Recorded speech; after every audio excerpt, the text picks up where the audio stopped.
Hello everyone, welcome to this video where we are given that the number of sides of a regular polygon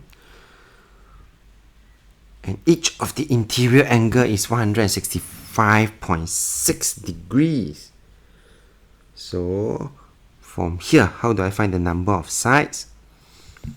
Well, the exterior angle will be equals to 180 degree minus away my interior angle, because they add up to 180.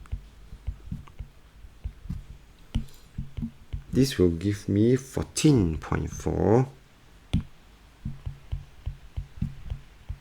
degrees, and therefore the number of sides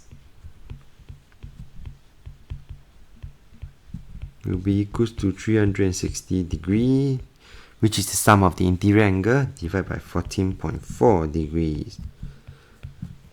And this will give me 25.